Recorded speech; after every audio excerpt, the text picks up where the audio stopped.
Cirebon memiliki banyak sekali budaya, salah satunya yaitu batik. Kali ini kita akan coba melihat sebuah proses batik di kawasan Trusmi ya. Lagi dan makasih buat kalian yang telah dukung channel satu ini. Buat kalian yang belum subscribe channel satu ini, silakan subscribe channel satu ini agar saya terus bersemangat untuk memberikan informasi seputar wisata, budaya dan kuliner yang ada di kawasan Cirebon dan sekitarnya. Dan kali ini kita akan coba review cara pembuatan batik yang berada di kawasan Sub Galeri Komar di Desa Trusmi, Kecamatan Pleret, Kabupaten Cirebon.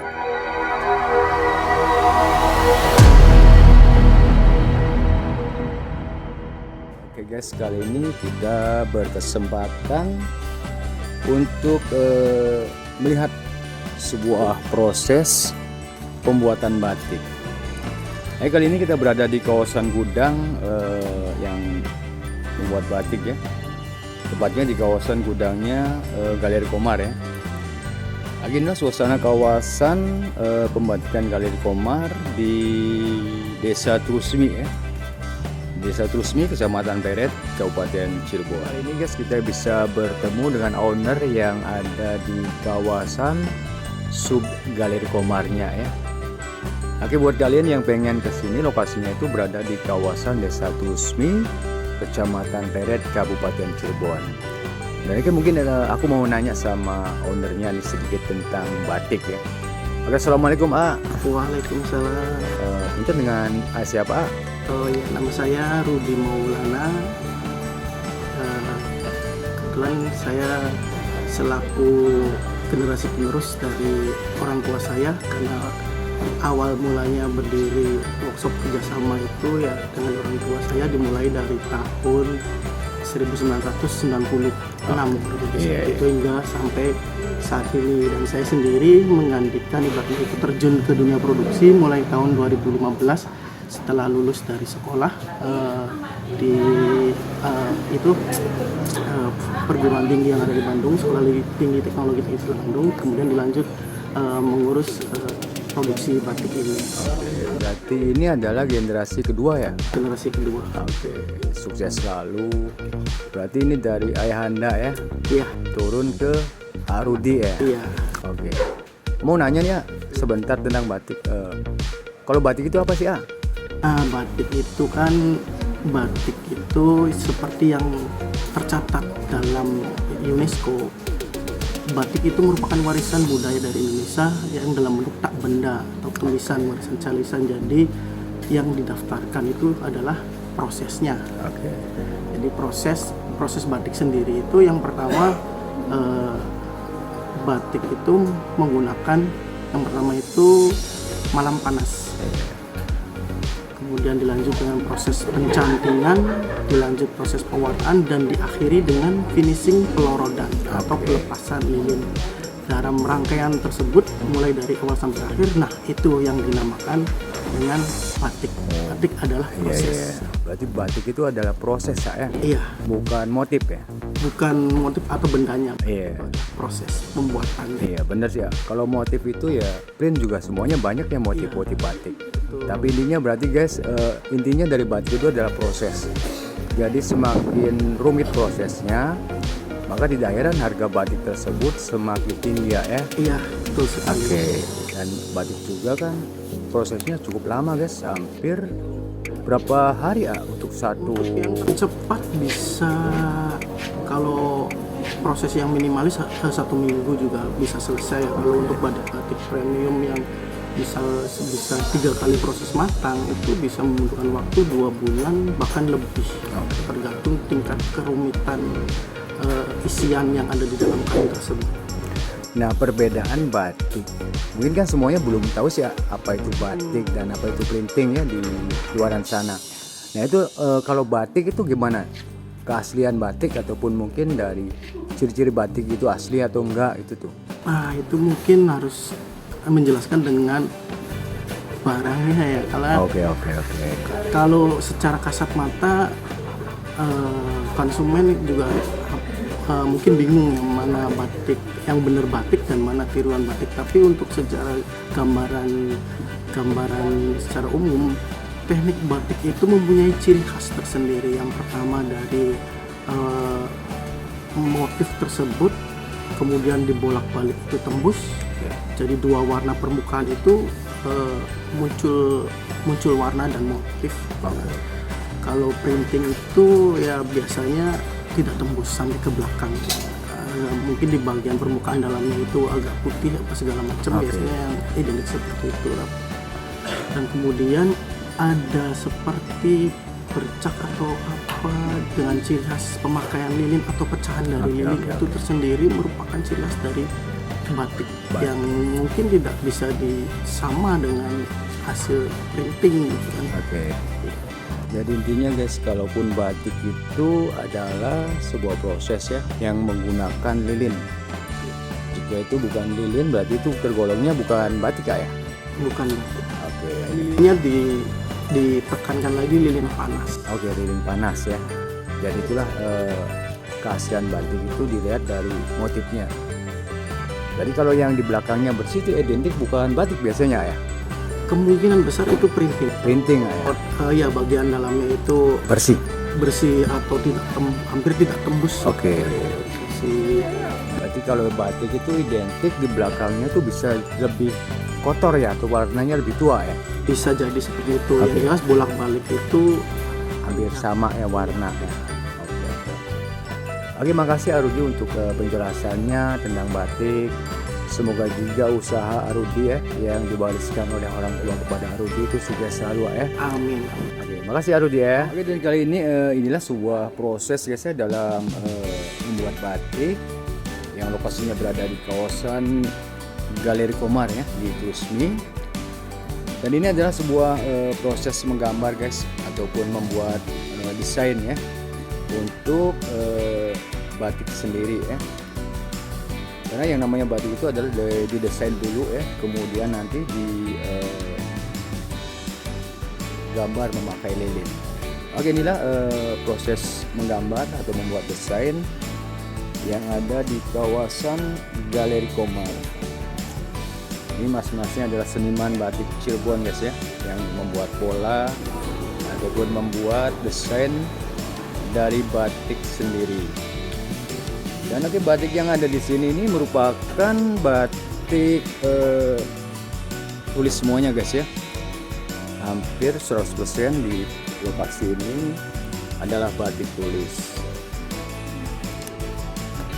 Dan ini dari mulai proses menggambar tadi, proses selanjutnya adalah ini adalah menutup Mbak ya. Ini menutup ataupun mengeblok ya warna yang diinginkan. Inilah sebuah prosesnya. Dan hampir di sini tuh guys semuanya itu adalah batik tulis ya. Sehingga tidak heran jika harga batik tulis itu mahal guys, karena prosesnya itu yang bisa memakan waktu. Jadi intinya batik itu adalah bukan motif tapi adalah sebuah proses ya.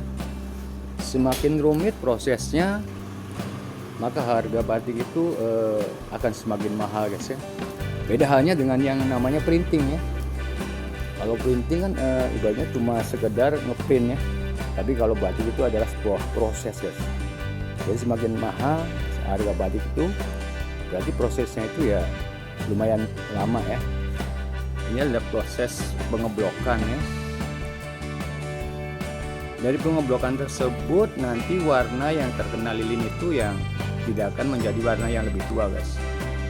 Jadi batik itu adalah frame negatif yang terkena lilin ataupun yang terkena blok dari warna tersebut nanti akan warnanya muda guys ya. Ini ada proses pengeblokan ataupun kata orang Trusminya adalah menutup ya.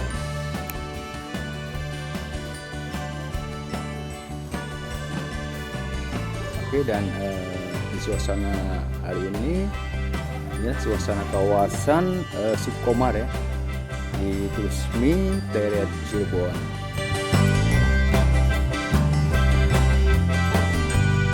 Oke, inilah para mbak-mbaknya yang sedang melakukan proses batik guys ya di kawasan Galeri Komar ataupun Sukomar ya, ada di kawasan Trusmi.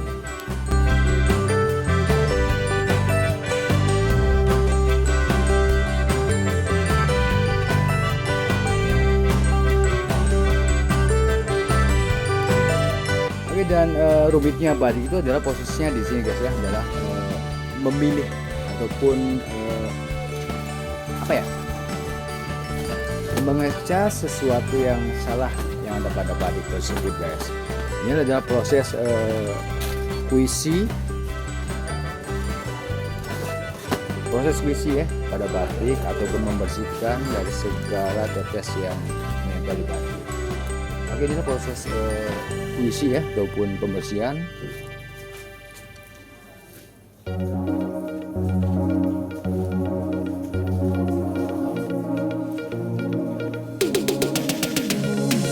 Dan ini adalah proses pewarnaan ya, pewarnaan pada batik. Sistem pewarnaan batik ini adalah menggunakan media air gitu ya, sehingga warna yang terdapat di posisi depan dan belakang itu kalau yang batik tulis itu sama guys. Beda halnya sama yang printing ya. Kalau yang printing yang bersih cuma depannya aja, sedangkan yang di belakangnya itu biasanya masih berupa kain ya. Tapi kalau batik itu perbedaannya situ ya. Jadi warnanya itu menggunakan media air sehingga warna yang di depan dan yang di belakang itu hampir sama guys.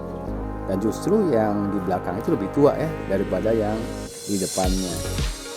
Ini adalah proses pewarnaan di kawasan Galeri Komar ya, di Desa Tusmi, Kecamatan Peret, Kabupaten Cirebon.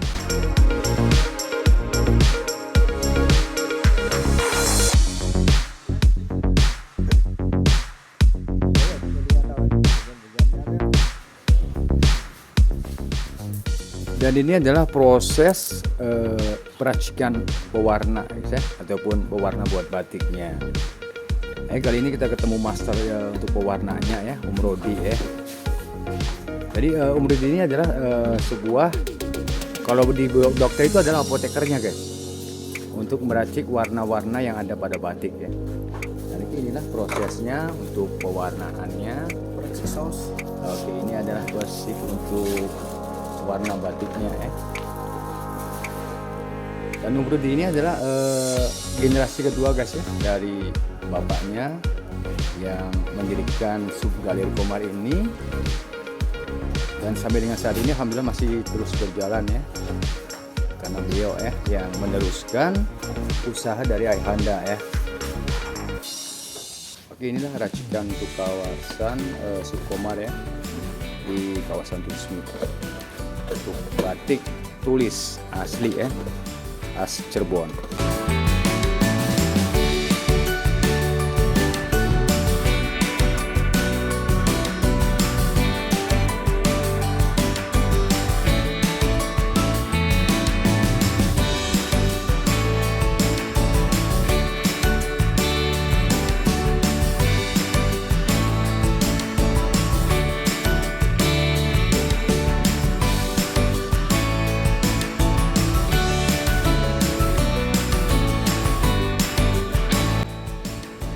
Inilah bermacam-macam motif yang ada di kawasan Galeri Komar ya, atau Sub Galeri Komar di kawasan Tusmi guys.